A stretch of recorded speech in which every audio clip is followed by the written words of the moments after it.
Yeah. Where? In the study session? I don't see a specific line item for it. Discussing phase 2 movement. I see an approve it, but where's the discussion of it? It's just the code update. That. Okay. I pulled that off. Okay, great. Good evening.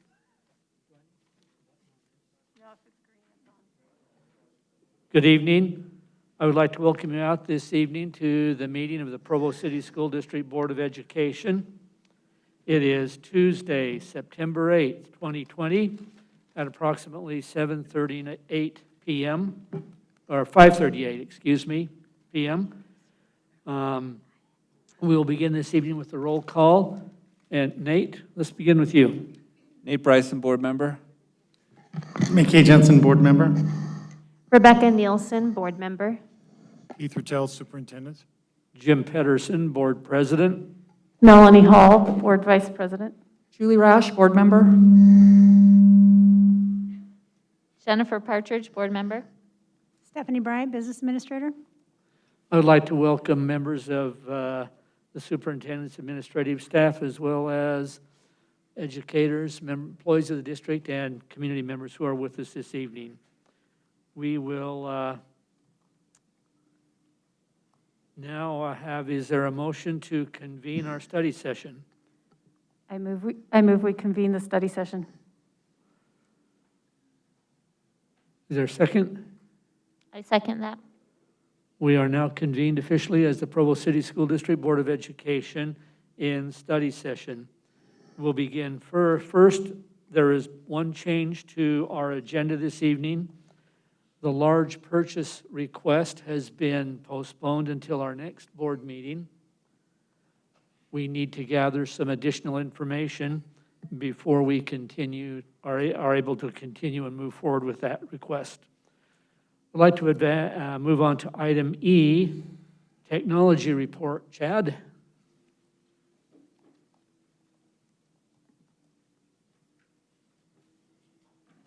Thank you, President. Is this, hey, you guys turn this up a bit? Not that you want to hear me. At least you don't have to see me with the mask. You have to hear me on the mic, but you don't have to see my face.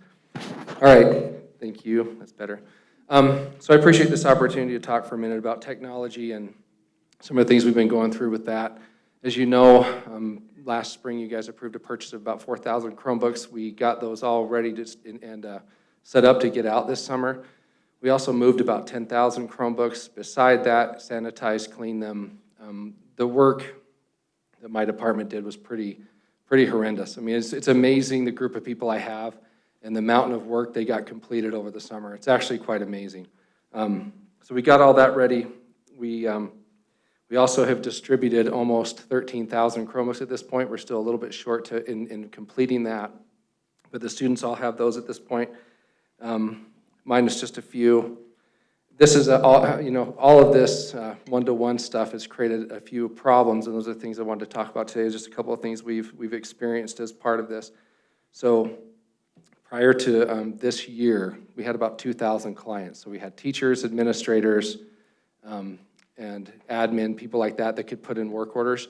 Now that we've gone one-to-one, we have our 14,000 students plus the regular 2,000 that we normally serve. So we've 8 times what volume we get on our help desk system, the calls we receive from people. So we now get calls from parents and students where before it was only teachers, admin, and staff.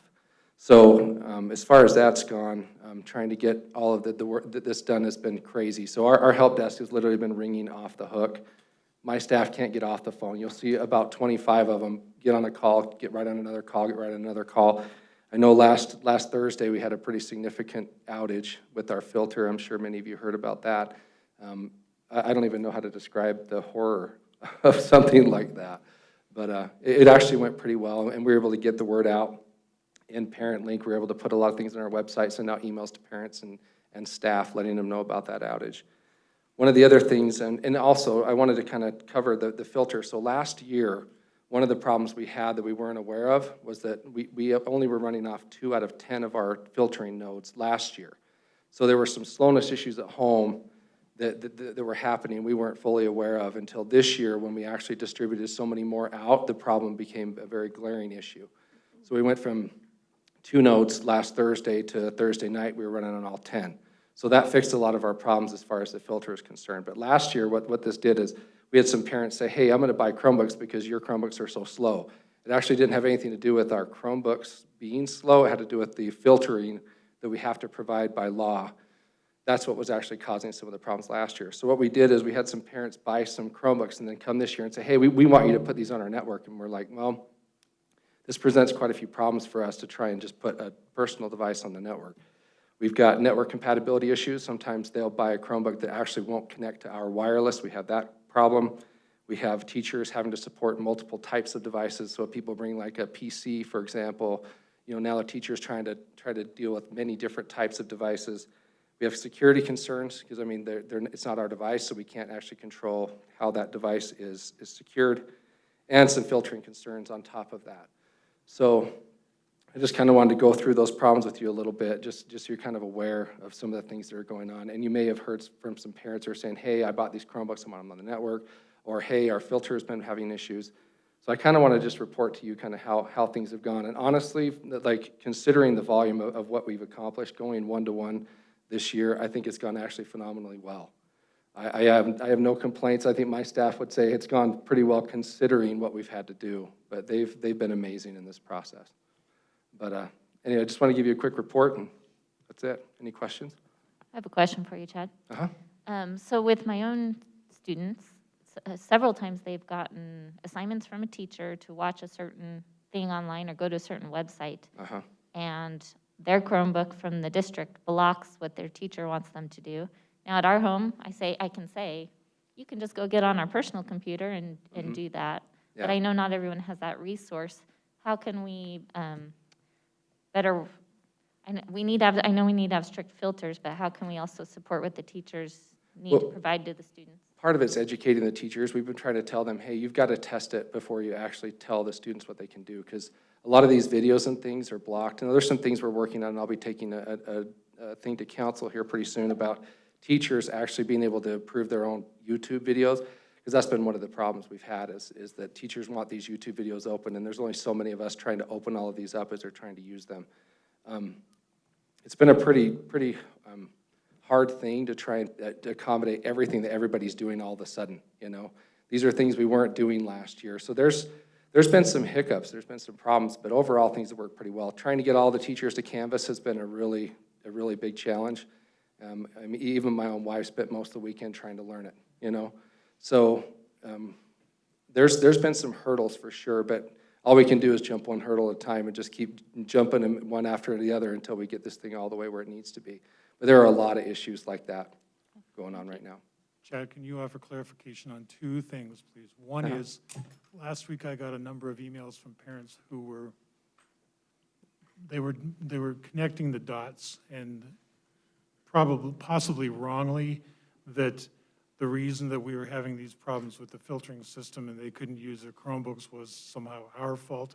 Can you clarify that? Yeah, absolutely. The other question is this: what would it take to allow students, I'm talking costs, processes, procedures, whatever, to allow students and others to be able to log on to our network? What kind of things are involved? Okay, in it? I can talk about both. So the first one, the filtering issue we experienced, actually had to do with our filtering company and a mistake that they made.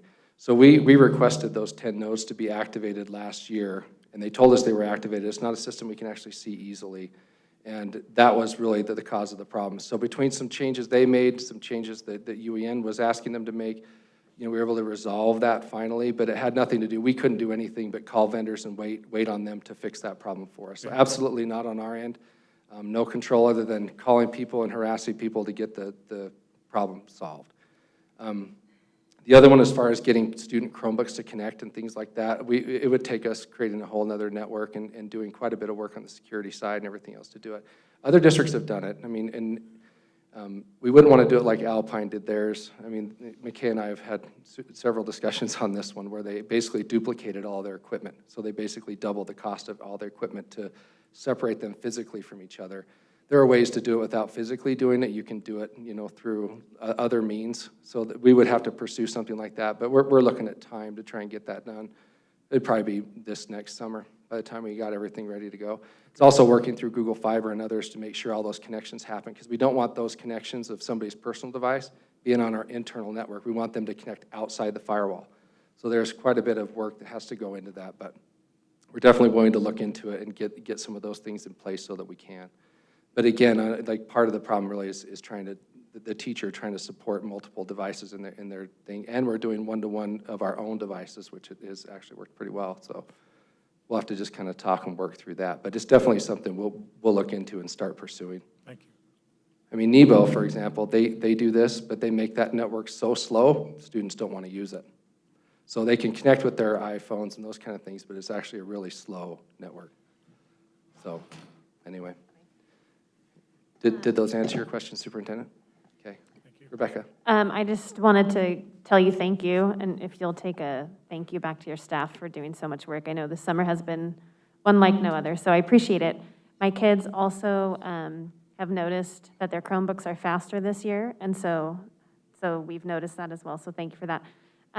Also, just curious, with the increase in the calls on your help desk and whatnot, what are you guys doing to keep up? How are you doing with that? First of all, putting our entire staff on the phone. So that's kind of what we've done. Everybody's been taking phone calls as they can, including people like my web guys who normally never answer the phone. They're off working on websites. So we've done that. We've also done a lot to put information out on our website. So what's neat is on their Chromebooks now, when the kids open up their Chromebooks, the page that opens to is our technology support page. So it has our phone number, it has a way to submit work orders, it has tips and tricks on it. So we're trying to get a lot of that type of information. We also changed the background. So if they were to close that window, the background has all that same information on it, just so we're trying to just tout, hey, this is how you get help. So a lot of our online resources, and then just the phone, answer them as fast as we can, and then getting back to those that have left messages. So it's been a process, but my staff's been amazing. Did you see, have you seen any sort of decrease as the school year's gone on and people seem to be getting their bugs fixed? Yeah, up until last Thursday, so yeah. It was actually slowing down. Like Wednesday actually got pretty good, and then Thursday just went crazy. Friday actually slowed down again. And when I say slow down, we're all still answering tons of phone calls. But I mean, for example, like we got about 50 work orders today created on the home side. So it's kind of neat because we have two different work order systems now. One specifically for parents, and then one that we use for teachers and staff. So we've done a lot to try and support.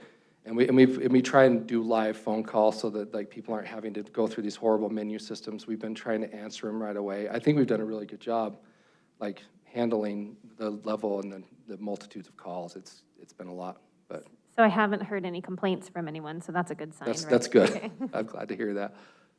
But anyway, we appreciate your support and superintendent's support in this. This has been a process, and we've just appreciated all the departments and people we've worked with that have helped us and been willing to reach out and do things for us. So thank you. Okay. Any other questions? Any additional questions for Chad? Okay. All right. Thank you. Thank you, Chad. Superintendent, would you take item F, a COVID update? Thank you. Actually, I'm going to pass the microphone to probably Todd, and then again, it'll be kind of like it was last time around.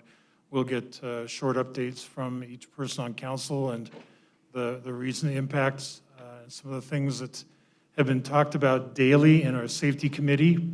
For those in the audience who don't know, we do have a safety committee that has been meeting in this district for probably a year plus, and because of COVID, we have shifted the focus of the safety committee to be on COVID-related issues. We have department representation from all over the district, as well as the county health department and other agencies as may be appropriate. So Jason Garrison, are you in the room? Jason's over there. Jason runs it. He works in student services. They've been talking about, just to set the stage, they've been talking about what the conditions are for the board to consider for looking at the phase 2, whether it's a limited reopen or a modified phase 2 rather, or whether it's a wide open phase 2. But Todd, with that introduction, I'll turn it over to you, and then if everybody else wants to just come up and do their respective reports as well, and then the board may have questions. Well, good evening. I don't know why I always get chosen to be the lead off on this, but I appreciate the opportunity to address the board. You know, I was struggling over the weekend on how to start into my comments this evening, and particularly as I've spent the last couple of weeks listening to community members who are struggling with our phased opening, those that wanting to see students in the classroom more, talking with teachers and administrators about the impact on their schools as we've seen cases increase and more and more individuals exposed. You received some data hopefully earlier today with some trend lines that represent the things that we've been tracking in the safety committee, specific to the impact of the virus both in our community and in our schools. And so you'll see there trend lines to the number of cases in Provo specific, and that's citywide, not just in our schools. And you'll see that there's a steady increase there. In fact, we're hitting probably some of our peak in the last couple of days. And that does not include the 128 positive cases that were identified this past week at BYU. So that's in addition to that. You also see the rate of positive tests in the state, which is held pretty steady. I don't know how informative that is for us, but that's just been something we've been watching.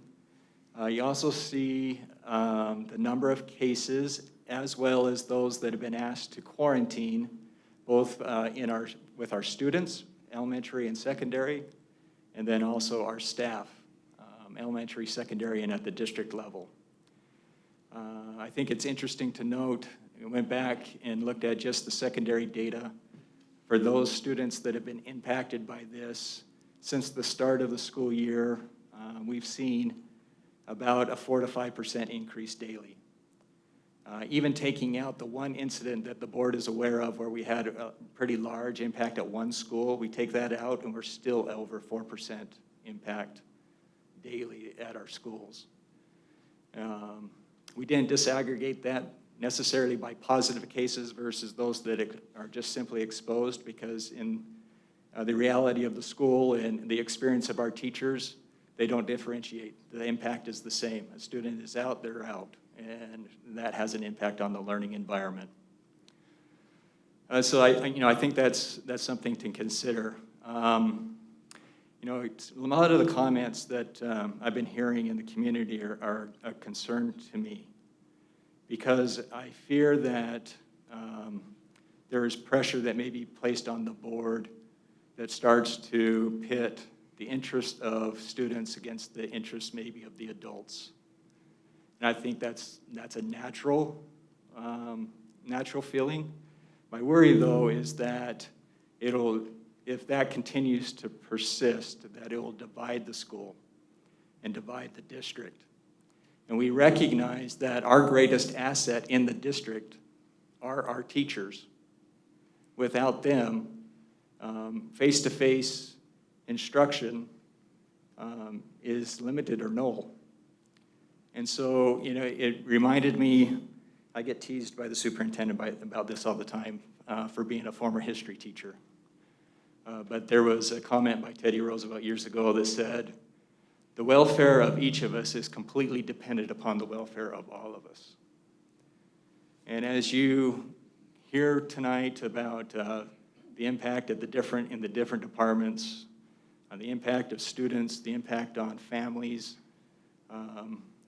there is also an impact on our staff as well. And I think it's important that we look at our decisions collectively as what's in the best interest of everybody, as opposed to maybe some of the divisiveness that you're hearing about. I think it's interesting to note that reaching out to our schools, the health department has asked each of our schools to create a list of every staff member and teacher in our school that may be considered high risk, meaning they have some type of pre-existing condition that if they were to catch the virus, that would obviously be very detrimental to them. In our secondary schools, that is between 30 and 40% of our staff, depending on the school. And I think that's a data point that's important that we also shouldn't lose sight of. Because again, I think we're only strong as we stay together and look at this collectively on how we support each other, students, families, as well as our staff. With that, questions that you might have about secondary schools and the opening, things that I might be able to respond to before I relinquish the mic. I know Board Member Bryson always has a great question for me in these meetings. So I just preemptively am going to put that out there. Could you actually clarify something you said? You said the secondary schools are increasing by 4% a day, or they're staying steady at 4% a day? They're increasing daily by 4%. So what is, As an average from the start. as an average from the start? That's So an what is our average increase. percentage now, right now? So I don't have an overall percentage. I do know that it's over 160 students, I think, that are out on quarantine currently. But to clarify, that's not people who are sick with the virus, it's just anybody who Who has is to exposed be out. and sick. And again, the reason we combine both of those is because the impact is the same on the school and the classroom. If a student's missing because either they've contracted the virus or simply come in contact with somebody with the virus, the impact on the classroom is the same.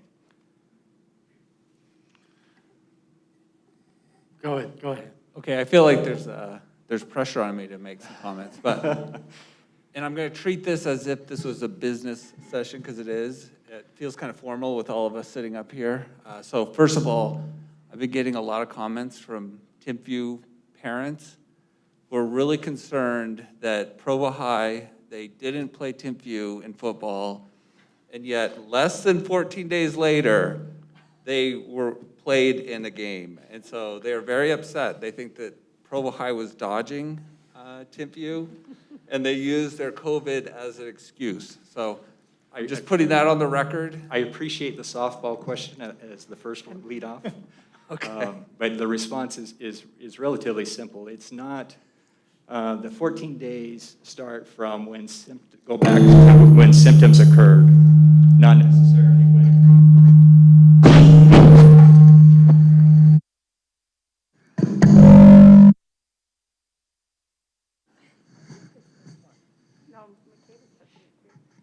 I touched mine, so, okay. To repeat, it starts when the symptoms actually occurred with the student, not necessarily when it was reported to the school. So the contact tracing with the nurses, they back it up all the way to when the symptoms were first apparent. And so that doesn't necessarily translate evenly into those 14 days. Okay, so I'll tell that to all the parents who are very concerned. And I guess, no, it must be me.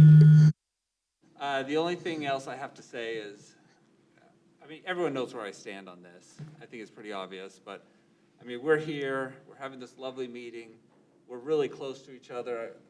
I mean, McKay does not know where I've been. I've been to San Francisco twice. I've been to San Francisco twice. I was just at Lake Powell. I have 3 college kids, and they are terrible at quarantining. So, like, I can be so infectious, and I'm just right next to McKay. So sorry, McKay. Kind of 2 airplanes myself. Yeah. So, yeah. So you don't want to be near us. And I just found out I'm going to be a grandpa, and I know that Keith is high risk, and Jim looks super high risk. And but Thank you, Nate. yes. I feel high risk, thank you very much. Holy cow. But, you know, we realize that this meeting's important, and so we come here, we put ourselves at risk because, you know, it gives Julie an opportunity to throw water in my face when I say some stuff that's not proper.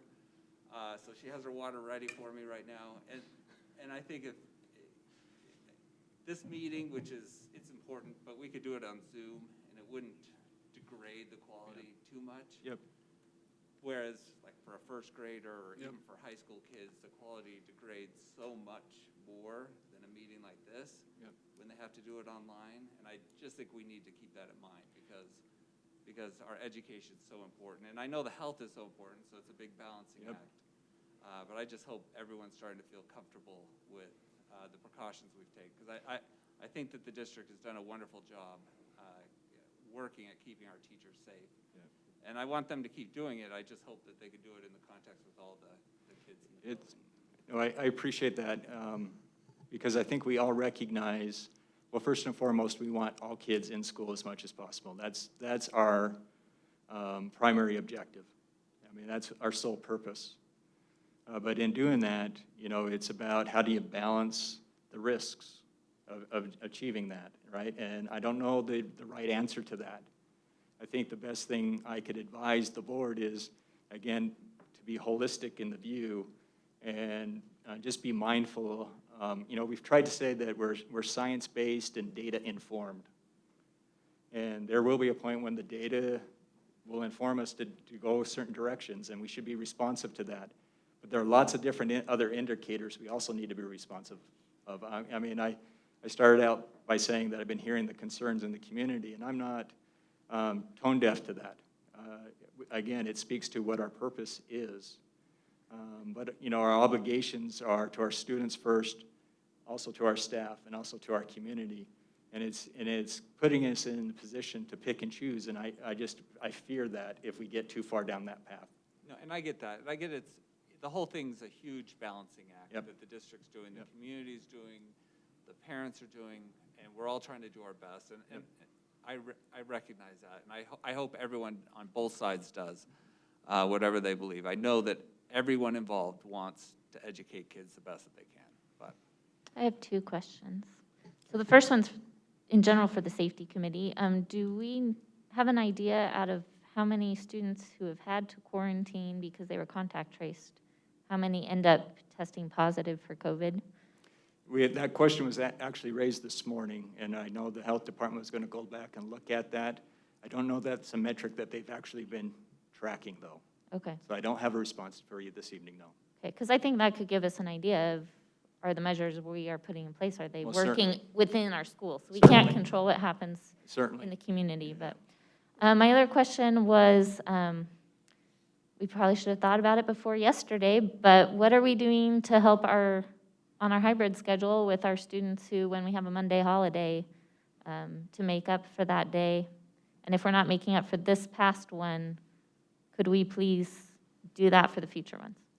We certainly can look at that in the future. You know, typically what we've done with the holidays, there wasn't a makeup in the traditional schedule.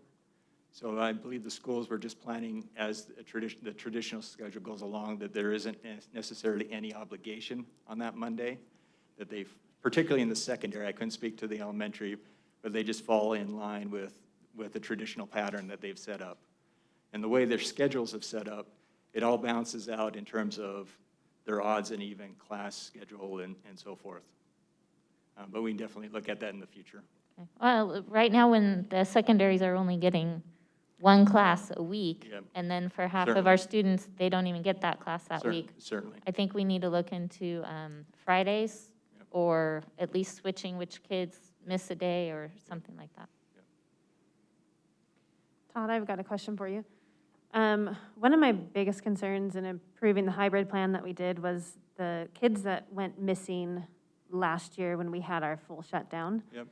And I was hoping that 2 days in a week would help improve that number.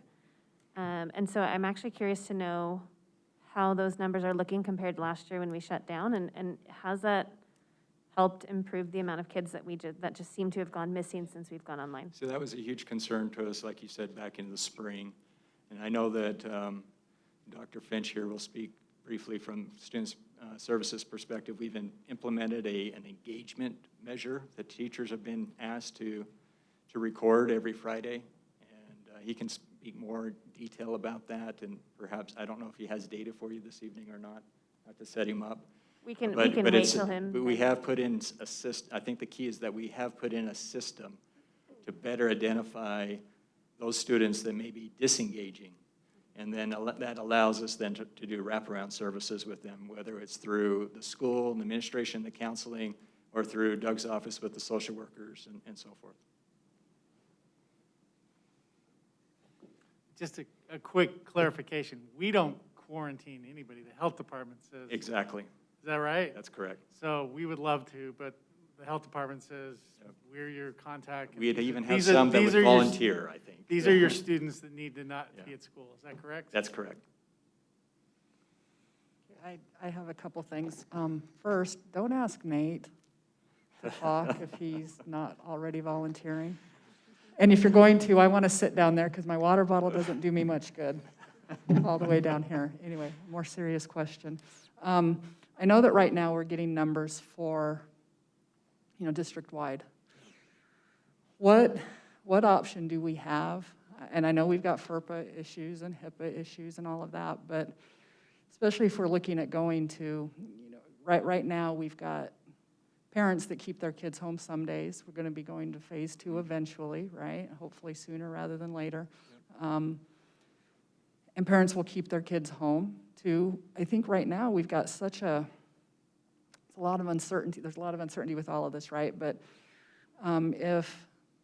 if we have schools that have a high number of cases, other schools that have 0, I know as a parent, that's going to make a difference whether or not I send my kid to school that day, right? Sure. And so seeing a district-wide number in those cases isn't really helping us out a whole lot. And so I'm just wondering, what can we do to kind of arm the parents with that type of information, still not violating HIPAA, not violating FERPA, do what we can, even if it's at this school we have fewer than 5 cases, or at this school we have fewer than 20 cases. That's going to make a difference, depending on what those numbers are, the decisions I make as a parent.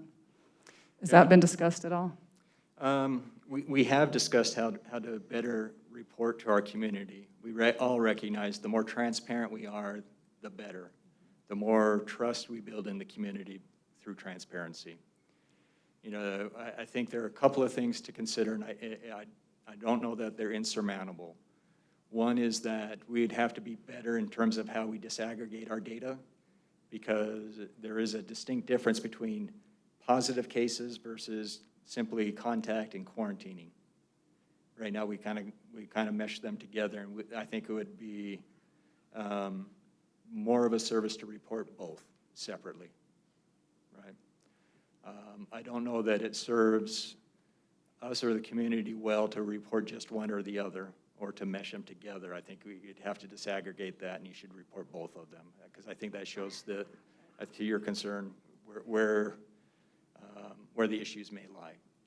I think the other item, and this is where you hinted on in terms of privacy, is that, and again, I don't know that it's insurmountable, but we do have some schools that are so small that it may be easier for someone to identify who those individuals actually are that maybe actually have tested positive. So it begs that question, how do we report the number while trying to balance out that privacy issue for the individual? And I'm thinking of a school like Independence, for instance, which has less than 200 students. And so if there's an outbreak there, it would be pretty easy for our students within the school to say, yeah, I know who's out. I haven't seen them for 10, 14 days. I know who maybe have contacted COVID. And then we're dealing with all kinds of other issues if that does happen. So, I want to go back to, I think it's important for us to be transparent. I think data helps us in that. But for our small schools, how do we balance that out? And I think I would probably really encourage us to see if there's a way we can do that. If there's other places in the state that are doing it, how they're managing that issue. I think the idea of a range, or maybe even we just go with the upper range. You know what, this school has more than 20 cases. That might not happen a whole lot. Otherwise, maybe we can give assurances to people, at this school, it's not, I don't know what the numbers would be. I think Board Member Hall actually brought this up this morning in the Safety Committee meeting about creating these kind of ranges and breakpoints and saying, we know these schools have more than 50 or less than 50 or more than 100, less than 100. And I think that may be a way to deal with the issue for small schools. Right. And I think one of the reasons that small school issue I can get, the question came to me last week from somebody at one of those small schools, really, as a parent and as a teacher, really interested in something like that. Yep. And I agree, as I thought about my own son. and the decisions I might make for him being in the school. That's a huge metric that would make all the difference in the world, especially we have kids that are compromised and, you know, they're still in school because we know that's where we want them to be.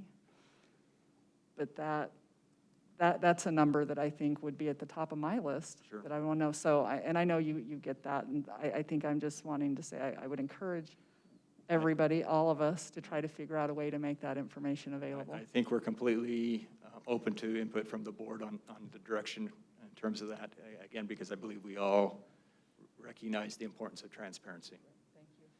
Todd, given all the data that you've been looking at, have you taken a look at any possible target dates for us being able to move to phase 2? You know, I think I'll leave that to the specific dates to the board. What I do see are trends by level. It does look like the trend in the elementary school is moving in the right direction as opposed to where the secondary schools are.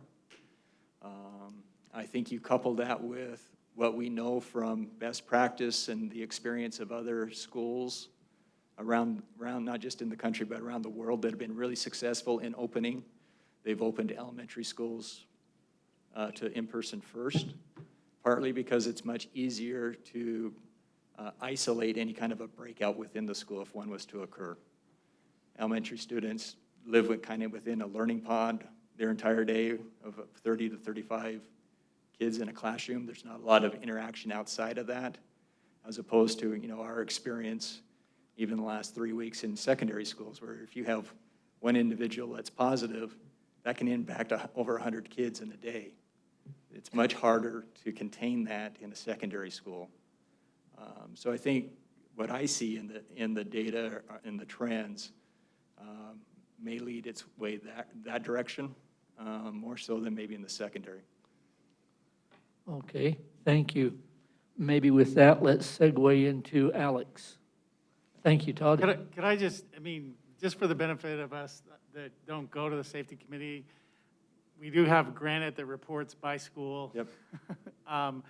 We do have Alpine that says the number of cases, but not the number of exposure, how many kids are out, because that serves their interest a little bit better, because it's a smaller number to 80,000 students, but not how many are out.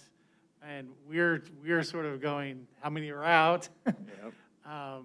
Maybe in defense of our a little bit, but I think that if we could find a way to give more information, I think that would just be helpful. And we've discussed how various districts are doing this. Yep. Yes, we have. And I know the pressure that was placed on Granite to go the direction that they did and understand a little bit about the nuance to our neighbors to the north. Again, I think the more transparent we are, the better, for better or worse. You're bringing up the other districts though, and this is a little bit off your comment, McKay, but it is interesting that in the last couple of days, we've had principals from schools outside of our district contacting us about our model and asking us about it because they're seeing such an impact on their school that it looks like or sounds like the districts are starting to make decisions to go in other directions with their models. And I just share that informatively. We're hearing more and more people are calling our principals and saying, hey, how do you make your model work?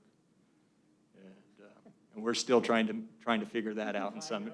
That's how we make it work. Yeah, we're still trying to work out that piece ourselves. But I think what it shows is that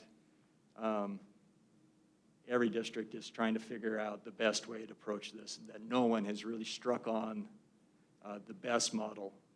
That we're all trying to navigate these interests between what is best for kids as well as the safety of everyone. And there's a tension point there, and we're all trying to figure out how to do it the very best we can. Maybe. McKay, sorry, I was just going to, being in the safety committee meeting, I have asked multiple times to get some sort of communication out, and hopefully by this Friday, we will get something out. Okay, great. How are we separating BYU's numbers from ours? So my understanding from the health department is BYU's keeping their numbers to themselves and they're not reporting them to the health department.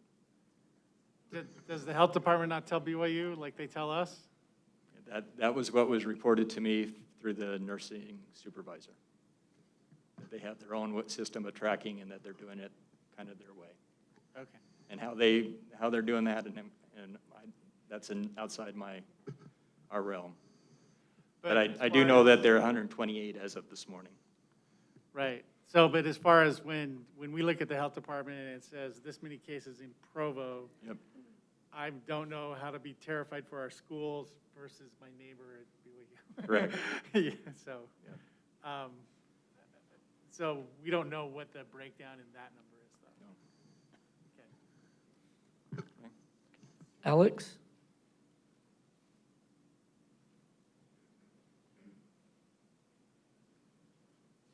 Is that me? Nope. Probably me. I'm Probably having you. trouble. All right. Good evening, board members, superintendent, and Stephanie, our business administrator. Welcome, and thank you for letting me take a few minutes tonight to just share how things are going with the elementary. I've had a chance to be in every one of the elementary schools from the start of the school year and visit with each one of the administrators there that are really leading the charge within those buildings to, one, set the directions for instruction, as well as try to manage, maintain a new system within the COVID era. And overall, it's going really well. And my voice is being weird. It's a positive thing. And in all honesty, the principals have come across as very, very grateful, and teachers have shared multiple times how grateful they are for this approach that has allowed them to be able to get the new systems in place that need to be there, that have allowed them to be able to respond appropriately and feel safe at the same time while they've opened up. It has gone relatively smooth in most schools. There's been a couple of scenarios where they've had a couple of cases that have caused the number of students to be put out on quarantine, as well as staff members as well. And that happened within the first few days of school. When that happened, it just was that first initial, okay, this is a little bit more complex than what we had initially thought. When you send a teacher out, and then you still have students that are also out, and testing our system to see, can we really do the home study option and provide that instruction while at the same time still meeting the needs of kids and keeping people safe. And it worked really well. Ironically enough, it wasn't just one staff member, it was a staff member, and then the next day we had another teacher right next door also have to be out on quarantine, and that caused even more, a little more crazy within that same school. But that was just a prime example of the system did work, and we tested it. It worked right out of the gate, and it supported students at home. They were still able to access. We had the Chromebooks out. We had the ability to help teachers to be able to teach. Was it ideal and perfect? Absolutely not. That is not what we see as an instruction being the perfect scenario. Our best case scenario is to have every kid in the building with all of our teachers learning. That's what we want to see happen. But at the same time, we also know that we got to keep people safe while still providing the instruction as best we can within the model that we have. So that initial little bump caused a little bit of concern, and we were a little worried about where it was going to go. Over time, things flattened out, and then we had another school with another concern. We addressed that issue.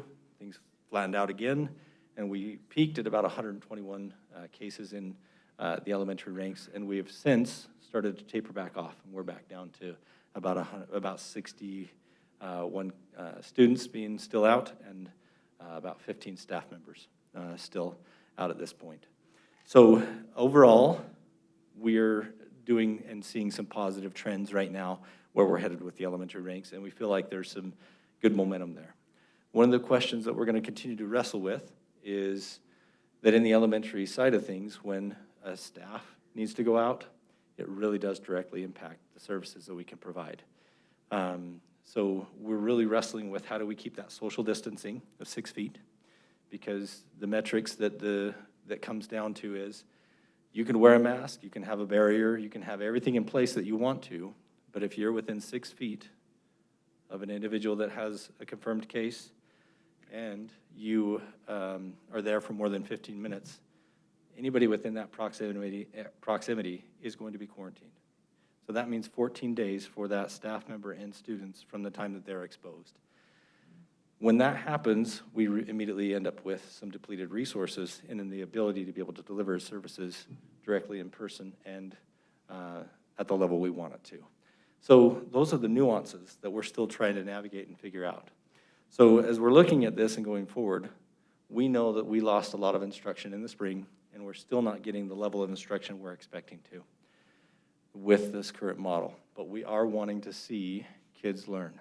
And this is where the tension point comes in for teachers. Teachers are wrestling with two different ideas. One is they know how freaking amazing they are. They're dang good at being a brick and mortar teacher. But that's not an option right now of just being a brick and mortar teacher. And so they've had to let go of what they've been good at, all their bag of tricks that they're good at using, and try to do this online model. That's not comfortable for them. It's new. It's like learning how to be a new teacher all over again, and that's a wrestle for them. So they're grateful for being safe, but they're also recognizing that they're not getting the level of instruction that they really want to see happen out of their students. And that safety versus instruction is really where the tension point lies. Teachers want their kids back, but they also want to be safe, and that's where the struggle is. They see that they need to have their kids in front of them, but they also recognize if they go down, that limits their ability to provide that instruction as well. So they're wrestling within themselves of how to be a good teacher online, while at the same time knowing what they have been able to do in years past. So there's kind of where things are at with the instructional side of things. Our teachers are amazing, and I want to give a huge shout out to our teachers and our administrators for the amazing work that they're doing. This has been beyond challenging for them. It's not just that they're trying to be an online teacher. It's the emotional wrestle of back and forth. Is today the day that I go online with my kids? Are my kids going to come today? How are they doing? And can I get that level of instruction that I know I can get in a brick and mortar school out of my kids in this model? And the answer is really tough for teachers because they're morally torn in multiple directions. So the next question becomes, so then what do we do next? And this is where I believe there's potential to be able to bring our elementary students back and to look at our model at ways to make it work. But I do think we need to be careful. We need to do it very intentionally and make sure that it's not too fast. Because if we lose our resource, which is our teachers, we again deny those kids those access to the instruction that they really, really need. And so I would just challenge today to really look at that and wrestle with it, knowing that the data is never going to be perfect. We need to look at our culture, we need to look at our systems, and make the best informed decision we can based on what we know. System-wise, we are really getting some good things going. Lunches have gone well, busing has gone well. The safety precautions we have in place with our barriers, even with Senator Lee criticizing us, we have done a really good job of saying we are committed to our teachers. So there's my report and where I'm at. Can I make an additional note? You brought up transportation and child nutrition. Custodial will also fit in here, school custodian. nurses. There's a lot of other resources we provide that if our employees start getting sick, those services could be impacted on how well we could provide those services in a phase 2, even a phase 1 at some level. Phase 1's a little bit easier to handle, transportation and child nutrition. You enter phase 2, and now their workload is back to somewhat normal. And if we start seeing large decreases in those areas, by the time we lose 7 drivers, transportation's impacted. And that's a Child big nutrition has a hit. little bit more room than transportation. Custodial is pretty comfortable where they're at. But that's just something else that we have to keep in mind is there's a lot of services we provide. Sorry. That if we start losing a lot of staff, we may have trouble providing services. Just something to think about. And we've got some numbers to attach to those. Might add with that, Stephanie, one of the challenges, the biggest concern that teachers are really wrestling with is if we go to phase 2, social distancing. Because it's that 6 feet barrier for 15 minutes. If that is broken in any way, shape, or form, anyone within that circle or that situation is immediately put on quarantine. And so providing that support in that classroom, if a teacher is exposed, getting somebody else in that classroom while the teacher's still trying to teach online, and if they're really sick because of COVID, they're not able to do that delivery. So that does create some challenges there. So that's one of the big struggles they have. So anyway, questions for me? I got a question, Alex. Yeah. What kind of feelings do you get from the teachers in regards to moving? Like if we were to take the elementary level and move it to phase 2, what is the feeling from the teachers, the general feeling? Are they okay with it? Are they nervous about it? Are they excited about it? What do you think? Yes. I'm serious. This is the wrestle that they're facing. They want their kids back, and they want to see their kids achieve at a high level. They're absolutely committed to it, and they're moral educators committed to seeing their kids succeed. But they also recognize that if they go down, their kids don't get that, and it's for a long time. So it's that tension between, I want my kids back, I also want to be safe, and I want to do it all without having to worry about going out. So they're wrestling with that and trying to keep an online system going while still balancing, I'm a good teacher and been doing this for a long time, I can get these kids to achieve. It's really rough for them. Okay, so let me rephrase my question then. If you had to make a guess, a percentage of teachers who are in favor of or opposed on the elementary level to moving to a phase 2, what would you say? You're going to try to put the number there. I'm going to try and pin you in down a what I little want harder you on to- that one. I see how you are. I got you. So this is where it depends on the day. If you asked a teacher on a Friday, my guess is they would be, okay, we're good to go. We can breathe for a second. I think we can do this. You'd probably be upwards of 70%. Yeah, on a probably Wednesday or Thursday, it's probably closer to 45, 50%, because that pressure of trying to get that balance to work is really hard for them. And they're really wanting to see kids achieve at a high level, and they know that they're not getting that level of instruction they need to. They feel that pressure. They feel that need. So overall, probably average would be around 60 to 70% in the positive that would say, yeah, I'm ready to go with it. But there's still a lot, and it changes day by day. Does that make sense? Just because of the wrestle. It makes sense, but that helps me if you give me a figure that I recognize is not concrete, but is a good estimate. Yeah. And again, that's just my gut feeling. Teachers want kids back. They really do. That's where their gut is. But they also recognize it's, how do I make sure that I stay safe to deliver that? Yeah. Okay. Okay. So, back when dinosaurs roamed the earth, forever ago, like in Okay. November, last November, what was the average number of elementary school students that would call in sick? Would we have a substitute in the room? That would probably be, I'll probably defer that to HR to answer that question. Jason, do you know how many, like, on a daily average would that be? I don't remember. So 4 and 6% of our teachers would daily. Are we talking students or teachers? Teachers. Teachers. That would have a 4 and 6%. Is that just elementary, Jason? So overall, we'd have to tease that number out, and I could probably find that out, Jason. I'm or just trying to see board what member that 15, so we have 15 teachers basically out, and they take students with them. When they go, that's the difference of just calling in sick now, is when I say, hey, I have these symptoms, the health department comes back and say, who are these students? And we're taking them out as well. And I'm just trying to figure out how, just on the teacher side, where we're at on a regular year. Yeah. But I know that it's not a regular year, because when a teacher goes out, we take students out, right? And I think that, yeah. Only if they were within 6 feet for more than 15 Right. minutes. And But we but have, if we move to phase 2, the we're likelihood of that gonna happening is increase more, that number. correct. And I'd have to tease out the numbers, and I put Jason on the spot, which I apologize, but you're right, Board Member Jensen. This is part of the challenge that we're wrestling with, is the resources, when they go down, are our teachers, our paraeducators, our bus, our lunch service. Those are the things that when they go down, they will directly limit the the type of services we can provide for students. So especially with elementary students, maybe Stephanie can, like, how many substitute drivers do we have on call? So we typically use, and I was hoping Troy would be here tonight, but I think he had a issue in transportation today. We typically use our field trip drivers first for subs. They're not super busy with field trips. Troy is feeling like as long as it's between 1 to 6 drivers, they can handle it with their office staff and their mechanics. Once they hit that 7th driver, they'll have to combine some routes, which when we're at 50% capacity is going to be easier to do than at 100 because your numbers on your buses are lower.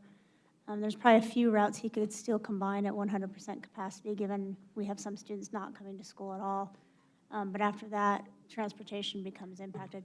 Transportation is probably the one of custodial, child nutrition, and transportation that'll see the impacts first. We could cancel routes if we had to. We could, the next option would be shifting bell schedules, which could get messy. So I think that one thing, I mean, Todd mentioned all these emails that we get, and we're all sympathetic. And they go, oh, they seem to want to convince us that nobody's going to die. And I believe them, nobody's going to die. But I don't know how to keep the school open if I don't have a bus. When I send a first grader out and the bus doesn't pick them up on time because there isn't, I don't know how to keep the school going. Right. And just in the practicalities. I'm not talking about death or hospitalization. I'm just talking about practicalities of the limitations that are put on us because, again, the health department is the one that says this student or this staff person can't be in your school. And so that's the challenge, I think. And so having us have a little more of those practical numbers in front of the board might be helpful. Not that the safety committee has enough to do, but how many substitutes we have, how many, where. Well, where we're McKay, at. they're supposed to be getting that, like, what is their minimum, like, to move to phase 2? Like, what is the, that they're gonna need? They're supposed to have that all to us. Okay, so. But if we hit the bad numbers, then it pretty much puts us into the same condition that we're in right now. I mean, we're doing all this work to avoid what happened to PG, but PG's punishment for getting 8 people with COVID was to be sentenced to live life as Provo School District. So and I'm saying that a little bit fatuously, but that's it's one way to view it. You can say, okay, this is the penalty you get, and I think all the parents would understand that. They'd say, oh, okay, we hit this number, so now we have to go to hybrid, or now we have to go to online only, and it makes sense to them, instead of preemptively putting ourselves into that situation. And you have a really good point, Board Member Bryson, in that we can always revert back. The challenge that I think we're going to wrestle with is that we've really tried to set this up so that when we start, we continually progress in the right direction, and that when we go open, we stay open. I think going open and then cutting back, I think would be a real tough one in our community. I don't say we can't do it. I know we could. But I also recognize that we would like to see this progress in the positive way and to say let's work towards keeping us open as much as we can, knowing that we can't predict what's going to happen. I think we've heard a lot of good information from Todd and from Alex. I think maybe it's would be a good opportunity right now for the board to begin to discuss maybe where we're at in terms of what we're seeing as possibilities for moving to phase 2. Feelings that board members may have. I'll step away, and if you need me, I'll come back. How about that? And let you guys. And if talk there for are a any minute. Fair additional enough. questions, we know where you live. There you go. Alex and Todd, so. And we've got, so that we can stay within our schedule, I know that Doug, Anne Marie, and Jason are going to be brokenhearted if they don't get a chance to stand up and let us fire questions at them. But I think it's probably as important, if maybe not a little bit more important. Many individuals are here wondering what the feeling of the board may be in terms of looking at moving to phase 2. And so someone who would like to begin? My thoughts are, when we put out our plan, we said our 2 priorities are the health of our people and also the education. And it's, as we're trying to balance both, I feel that, especially with elementary, we've got a good foundation, we've helped them. I have heard from a lot of teachers as well that they've appreciated having smaller groups that they can teach the protocols and things to. But I'm also hearing from a lot of patrons who, I mean, there's kids who are crying because they're having a hard time with the online portion, the mental stress of that, the learning just isn't the same. I feel that it's time to move our elementary, and I would like to talk about what we would need to do to get our secondary there, but I feel it's time to move our elementary to phase 2. And I know that I probably will not get agreement from everybody on this, but I would like to see that happen next Monday. Other board members, reactions, feelings, opinions? Julie? Okay, get ready to boo. I want to go back too. I absolutely want to go back. I think that I would be opposed to next Monday because I was in schools this last week too, and I heard from principals and teachers that I was asking, I was soliciting some information, and I didn't have anybody say no, we can't go back. We want to go back, we're ready, like Alex was saying. They need a little bit of time, and I know they have time right now, but to go, I mean, we're Tuesday, to say 6 days from now, you're back, I think would be extreme. I do. I think right now, because when they go back, it's not like, I mean, we're still going to have some kids doing online. We're going to have kids back in. Teachers are going to have less time at that point to work with their online students that they're already working with. And then you just complicate it a little bit more. And so a little bit more time, that was a thing that was expressed to me. We can go back. We're ready to go back. Give us the time so that we can get everything in place so that we can do, because we're asking them to do 3 different things, right? We're going to be teaching kids that are in school. We're going to be teaching kids who are doing it all online, and then we're going to be teaching kids that are kind of doing a little bit of both. That's 3 big jobs. And I think they're ready to, or they're willing to take that on, but we need to give them the consideration of saying, okay, and I don't know that 6 days is enough to do that. Thank you, Julie. So don't hear from me that I'm saying, no, don't go back. I would make a plea for time, you know, even if it's, I mean, and I don't think 6 days is enough time. I don't. Thank you, Julie. Well, I would agree with Julie on that, that I want to see these kids back in as soon as possible as well. But given time, 6 days I don't think is enough for these teachers. I would throw out a date of, I'm just looking on my calendar right here, September 21st as the target date, and that's the key word, the target. You know, as long as everything's looking good and things are trending down, let's get these kids back in for elementary on the 21st. And maybe we try to set a target date for like October 5th, 2 weeks later for the secondary, trying and hoping that the trends are going down by that point. Thank you, Melanie.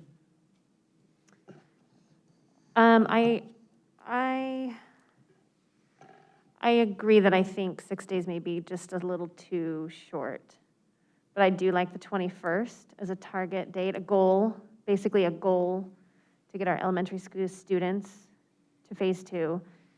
I feel like the plan we approved was a pretty balanced approach to restarting with COVID. And that's one of the reasons why I voted in favor of it. We started kind of in the middle, and it allowed us to easily go either way.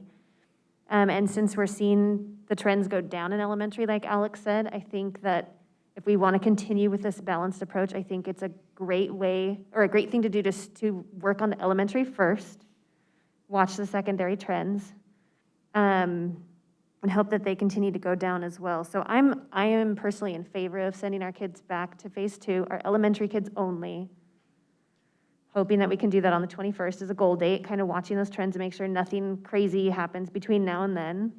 And then I do also like that target date for secondary, again, as a goal date, kind of pending any crazy outbreaks or strange turns in numbers, but I think both of those are pretty feasible and a good balanced way to approach both the elementary and secondary levels. Okay? I do like this, hump that we've got in elementary. I think that you all know that when we voted to start, we said we needed to give our teachers skills. I think they've seen consequences, that if they don't stay safe, if they're not healthy, that they send their students home, that they can't do the things that they want, and I think that we have a lot of good things happening there. Maybe I'll look over to you for some nods. I don't think that we're getting a lot of spread in our schools, that the spread is in the community that come into our schools. Is this an accurate assumption? Is pretty much this, so this exists, and yeah, we want to open our schools, and I like the idea of the 21st, but I think somehow we need to inform our community. We've seen their reaction to a mask mandate in preparation for BYU. Well, it wasn't just preparation for BYU, it's so our kids can go to school.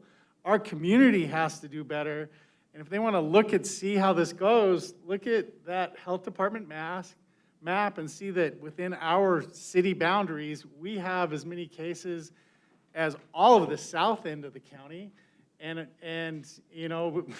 we're ahead. We're not the whole population of the county, but we have huge numbers, and they come into our schools. That comes into our schools, and yes, I agree with every email that I said. I do not think I'm going to lose a student. I don't.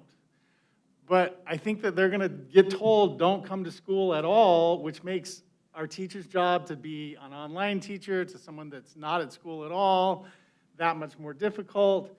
And so I like the idea of the 21st and looking at that for our community to say, as a community, let's keep our kids in schools. We've got to work at this. And yes, BYU is going crazy, but that'll be its own thing.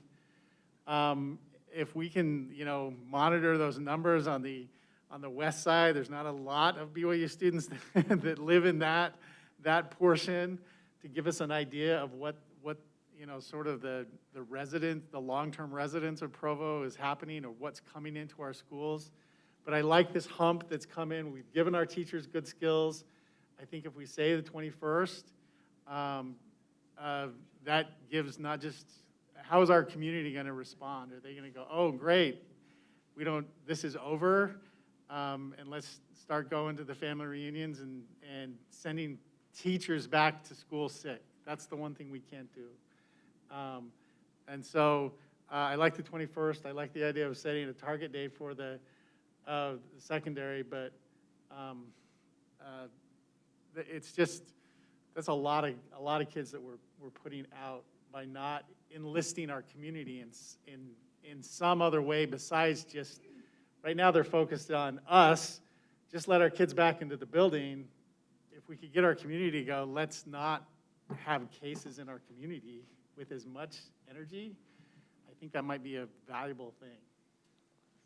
Thank you, McKay. Nate? I am 100% for getting the elementary kids in school as soon as possible, whether that's the 21st or next Monday, like Jennifer suggested. I just think it works because all the science says that kids under the age of 10, they don't transmit it as much. We have them isolated in little classes where we can monitor the classes. DLI doesn't really work when kids aren't in class every day. It's really hard to teach a kid who's in first grade anything on the computer. Working parents, they're really suffering by having to juggle their schedules and putting kids in with friends, and it's just such a struggle. There's just so many benefits we get if we get the elementary school kids in.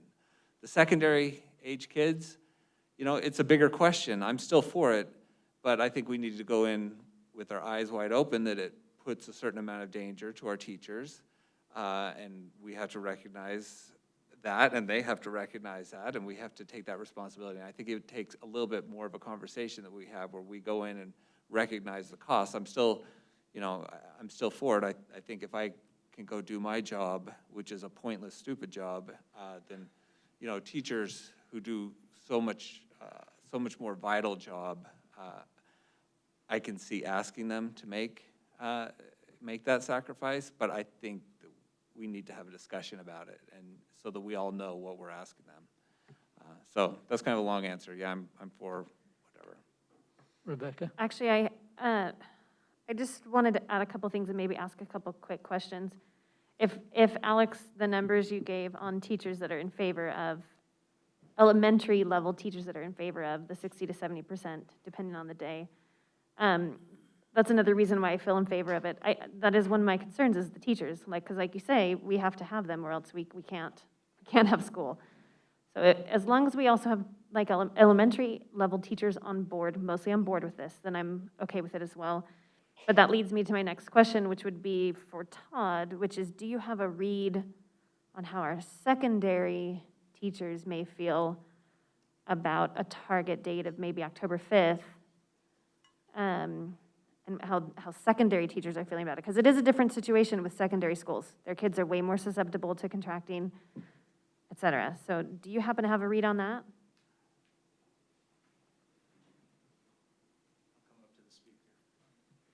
I honestly don't, because a couple of things. One is that it just hasn't come up as a question to see where people are at. Particularly as we've seen the data continue to rise in the secondary, whereas in the elementary you've seen somewhat of a dip.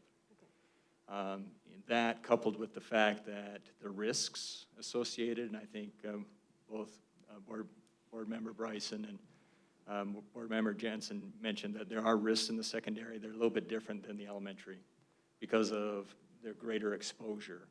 I think that's something that we need to play out with our schools a little bit more. Again, 30 to 40% of our secondary staff are in the high risk category, where we have greater risk of exposure in the secondary. I think we need to be somewhat, my advice would be to be cautious about how we open that up. Thank you. And then for Doug, I'm under the impression that we still have quite a few kids that are, I don't know what the right word is, missing or unconnected or whatnot. And if we can improve those numbers by getting them into phase 2, then I'm definitely in favor of that as well. Can you just address real quickly how many kids are still disconnected? Yeah, I think that we learned that lesson the hard way in the spring, is that we didn't have any sort of a mechanism once we stopped taking attendance. What was the participation level? People felt like they could look at things such as their grades in power school and so forth, but that has problematic aspects with it as well. So gratefully with, again, your support and the principals and teachers that have been willing to take this weekly participation score. We're only just have completed the second round of that. I am finding that that the schools are immediately being responsive to the information that they're finding and reaching out to families immediately. After each Friday, we're already beginning to see people make contact to my office saying, we found out that this family needs help with the internet. We found like this family's having a hard time getting their Chromebooks to connect. This is a family that's having this other type of crisis, which is just a note that crises are still happening to families. Non-COVID related things, right? So that connectivity, I think, is being looked at really closely. I don't have exact numbers because, again, we're just coming off of round 2 of having taken that data, Rebecca, but we certainly could have that for you later this week as we look at that it being an aspect of this decision. I just want to clarify, when we're talking about these target dates, we're talking about moving to phase 2, which would be 4 days a week for the kids with Fridays off. I just want to make sure we're clarified on that. Actually, I wanted to comment on that as well. I know this may make some families nervous, hearing that we're looking into a target date of moving to phase 2. And I just wanted to reassure those people who may be nervous that we still would have our early outs, and we still would have our Fridays off, and then we still have the home study option. So anyone who's nervous to send their kids to school for whatever reason still has that option for home study. And so I feel like it's just a really good balance to go ahead and move our elementaries to phase 2 because we still really do have quite a few options for everyone to hopefully be able to accommodate every, different family situation that's out there. I'm sorry. No, go ahead. No, I was going to say, and that kind of underscores what Rebecca just said, kind of underscores what I was saying before about, I would be really interested in seeing those by school counts, if we can do that, because I think we're probably going to have more kids that are kind of in and out, which I think is okay. I mean, I think that's great that the parents can make those decisions, but that point is huge for helping them to make those decisions if they are going to keep their kid home or if they are going to send their student to school. And I know I already said that, but I think what Rebecca just said emphasizes that point. I'm going to ask a kind of more of a legal question. So let's say we set the date of the 21st, and let's say there's a couple of elementaries that are having an outbreak. Can the other schools still move forward? Yes. Great questions, inasmuch as everyone has responded to the question except me, unless there is any further comment, and then I will. I do have a question, and I recognize I'm way in the minority here, but we just talked about all the benefits of having them in person, and so I would just love to hear from administration or somebody, if it's so important to get them in school, what are the barriers that are preventing it from happening the 14th versus what benefit do we get from waiting all the way till the 21st? From my perspective, I think tonight's discussion may catch some teachers by surprise a little bit, and it would be helpful. How I would use the time, in all honesty, is to connect with teachers associations, other employees throughout the district, just make sure they understand what's going on, give them some time to prepare. They would have 2 Fridays between now and opening up on, if the motion passes during the business meeting for the 21st, we'd have 2 Fridays to make sure that they can make that adjustment. They would also have a little bit more time with kids in classes to talk to them about it and just get the whole system ready to make that adjustment. That's how we would use that time. And I think based on what I was hearing this last week when I was in, 5 schools, kind of kept hearing the same thing. And it's, once they go back 4 days, which is fantastic, suddenly the teachers that's, instead of teaching the same lesson twice, they're teaching 4 different days a week, right? So that was the whole point of the time. They need a little bit of time. And I know that they should be preparing for that the whole time, and I think they have. But we also, I think, need to acknowledge that we haven't been doing this model for very long, and so they're just feeling like they can breathe a little bit right now. So let's let them kind of, I don't want to say perfect, because we aren't going to get there, but get better at what they're doing right now before we then say, okay, you're going to have kids coming back and forth more, and you're going to be going, you're going to have less time to do this. So I think that extra week, and that's what I was hearing pretty consistently, and I know that that's anecdotal. I wasn't talking to everybody, but I think they're enthusiastic to go back.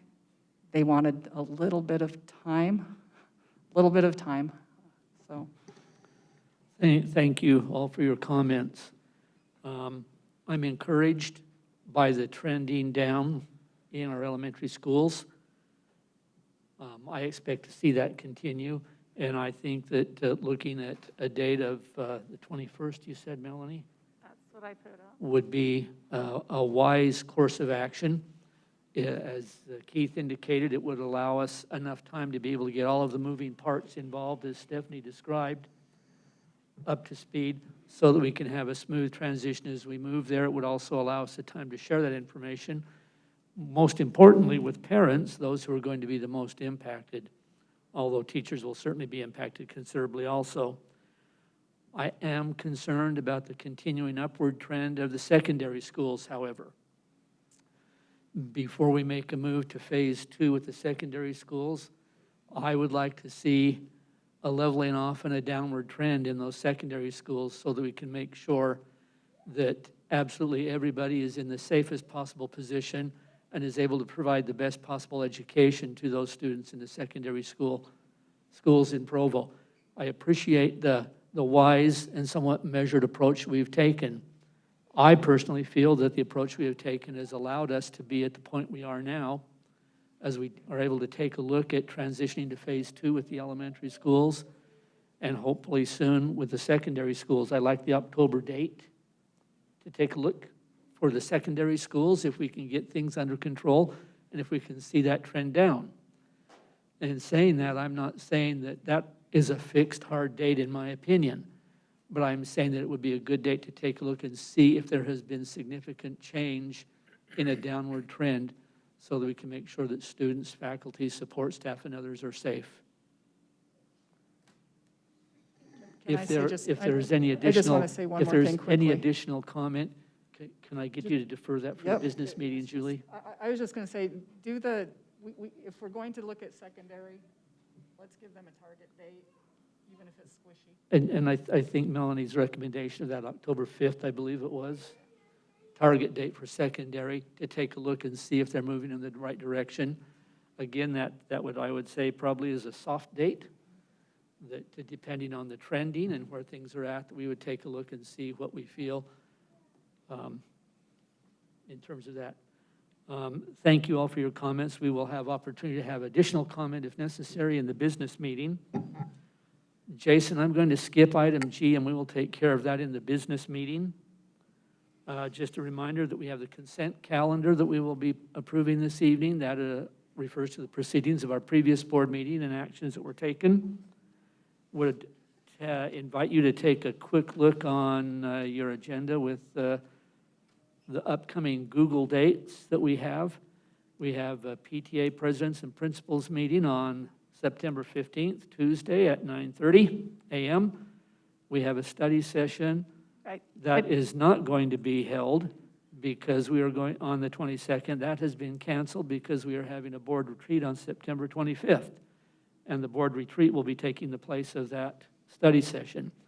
And then a reminder that we have a USBA board training on September 29th from 6 to 7 p.m. That will be on Zoom. McKay, is that only going to be an hour, or are we going to have a little more than an hour? Probably an hour and 20. So. Okay, so plan accordingly, board, an hour 20. Is there a motion to adjourn study session? So moved. Moved by board member Nielsen. We're adjourned. We'll take just a quick 2-minute break for anyone who needs a quick break, and then we will reconvene for our public hearing and business meeting.